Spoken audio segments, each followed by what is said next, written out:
Yang menjadi tema renungan kita pada kesempatan ini adalah mempertanggungjawabkan iman. Bapak, Mama, saudara-saudari yang dikasihi oleh Tuhan kita Yesus Kristus, kata iman bukanlah hal asing yang baru kita dengar saat ini. Tentu dalam kehidupan kita setiap hari, kita pernah menjumpai banyak orang yang berbicara, bahkan bersaksi tentang iman itu sendiri. Lalu, kira-kira apa yang terlintas dalam pemikiran kita ketika kita mendengar kata iman? Iman adalah suatu kepercayaan kepada Tuhan.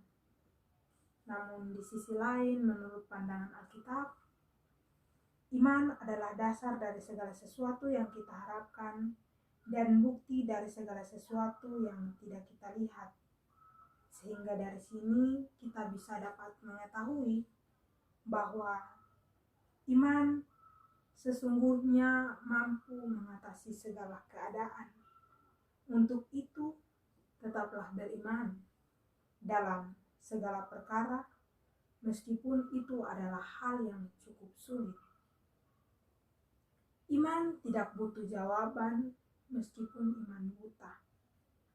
Jika kita ingin dikatakan orang yang beriman, maka kita harus mampu melewati berbagai badai dan juga penderitaan. Mengapa dikatakan demikian? Ada firman yang berkata bahwa penderitaan adalah karunia dan penderitaan adalah bagian dari iman. Mengapa dikatakan demikian? Karena dari penderitaan kita kemudian mampu melihat setiap karya Allah yang hadir dalam kehidupan kita di balik setiap permasalahan yang kita tempuh. Penderitaan mampu membawa kita pada pemahaman tentang seberapa besar peran iman kita dalam menghadapi masalah. Beriman kepada Kristus berarti mampu melampaui dan menaklukkan badai. Namun juga beriman adalah mampu menggunakan karya Allah untuk melayani sesama.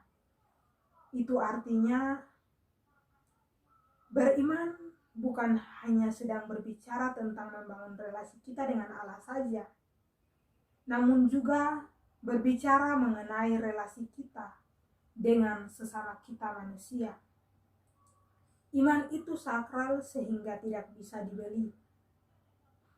Kita tidak bisa memberi kejutan kepada Tuhan, tetapi Tuhan bisa memberi kejutan kepada kita ketika kita beriman kepadanya.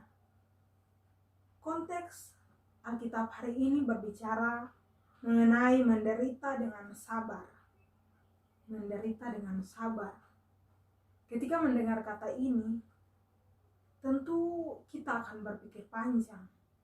Sudah sabar, tapi sabar itu harus disertai dalam sebuah gulungan penderitaan.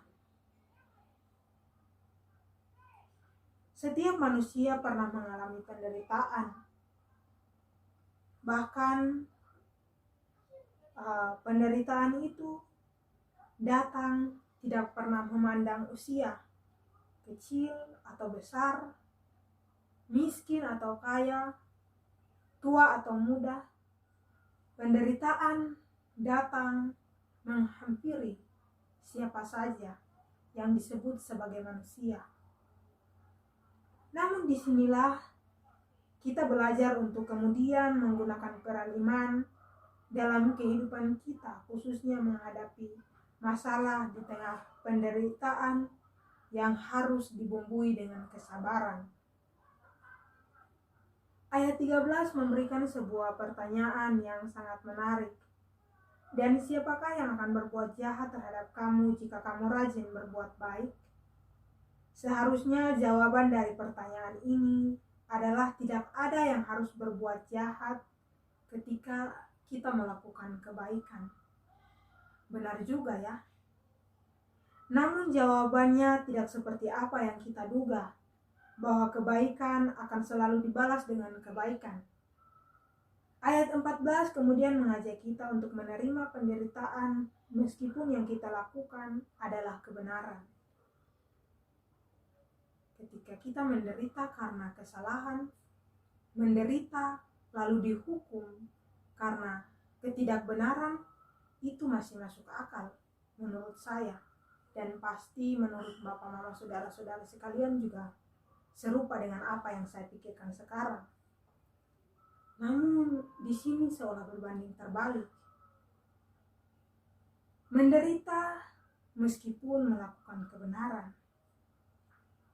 Berarti kalau mau dipikir, kita seolah dituntut untuk berbahagia, sedangkan kita sedang mengalami kemalangan, kesedihan, atau bahkan kedukaan. Itu bukan hal yang baru lagi bagi kita. Bukankah kebahagiaan akan datang ketika tidak ada penderitaan? Secara manusia, kita bisa saja berpikir bahwa pernyataan tadi merupakan hal yang keliru. Namun, itulah kenyataan yang harus kita terima sebagai orang yang beriman atau orang yang percaya kepada Tuhan. Ada banyak atlet atau tokoh Alkitab yang dalam kehidupan mereka menggunakan iman untuk mampu menempuh setiap permasalahan yang mereka alami dalam kehidupan mereka.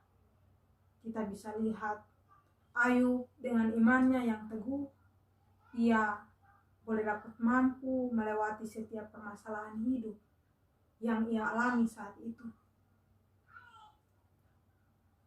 Rasul Paulus dengan imannya yang teguh, ia rela dipenjarakan demi Kristus. Pada ayat 15 sampai ayatnya yang ke-17 berbicara tentang iman yang dalam rangkaiannya kita diajak untuk menjadikan Kristus sebagai yang kudus dalam hati nurani, yang murni, dan hidup yang saleh. Hati nurani baik apabila ia melakukan pekerjaan baik. Jika ia murni, ia tidak akan bobrok atau bejat. Dan bersih dari kesalahan ketika hati dikatakan murni. Hidup yang saleh dan kudus adalah hidup yang sesuai dengan ajaran Kristus. Ketika berbicara tentang sesuai dengan ajaran Kristus, berarti kita diajak untuk tidak menyimpang dari setiap ajarannya. Saya pernah mendapat nasihat dari kedua orang tua saya agar berbuat baik saja kepada siapa tanpa memandang. Karena ketika kamu pergi berjalan jauh dan menemui situasi baru, maka kamu tidak tahu apa yang akan terjadi pada kamu. Jika karma itu berlaku, maka kamu harus berbuat baik agar kamu juga diperlakukan baik. Namun ketika membaca hal ini, tentu saya juga sedikit keliru ketika dibandingkan dengan kata-kata yang disampaikan oleh orang tua saya. Namun ketika kita terus berbuat baik, justru mereka akan segan dengan perbuatan baik kita. Jika kita melakukan hal baik, lalu kita kembali diperlakukan dengan baik, maka itu justru merupakan hal yang wajar. Hal yang sama juga dialami oleh jemaat perdana pada waktu itu, khususnya mereka yang tinggal di Pontus, Galatia, Kapadokia, dan Asia Kecil. Mereka sudah bekerja seturut dengan apa yang dikehendaki oleh Tuhan. Namun mereka justru dihina dan orang-orang memaksa pengikut Tuhan untuk meninggalkan jalan yang benar. Jadi ketika kita melakukan kebenaran, kita akan ditantang oleh banyak orang. Tapi ketika kebenaran itu disertai dengan takut akan Tuhan, disertai dengan iman yang sungguh kepada Tuhan, maka Tuhan akan memampukan kita untuk melewati setiap permasalahan yang kita hadapi saat itu. Sebab itu jangan takuti apa yang mereka takuti dan janganlah gentar. Pada ayat ini Rasul Petrus mengatakan dengan jelas bahwa sekalipun kamu menderita karena kebenaran, kamu akan bermegah. Bagaimana mungkin seorang menderita lalu disuruh berbahagia, apalagi orang tersebut menderita karena melakukan hal yang benar? Jika kita mengalami hal ini, maka tentu saja kita jengkel. Ketika kita melakukan hal yang baik, misalnya menolong orang yang kesusahan, malah justru tidak disukai oleh orang lain, lalu orang itu mulai menghasut sesamanya untuk kemudian tidak juga menyukai kita.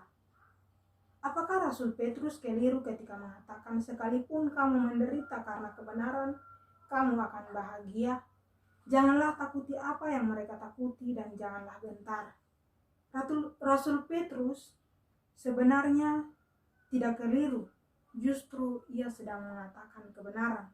Tetapi bagaimana kita sebagai umat Tuhan mampu menyikapi dan memahami kebenaran yang dimaksud oleh Petrus saat itu? Rasul Petrus menyampaikan apa yang sewajarnya dilakukan oleh pengikut Kristus, yaitu dalam kondisi apapun seorang yang mengikut Kristus harus melakukan perbuatan baik di mana saja, kapan saja, dan dalam keadaan apapun itu tanpa membeda-bedakan.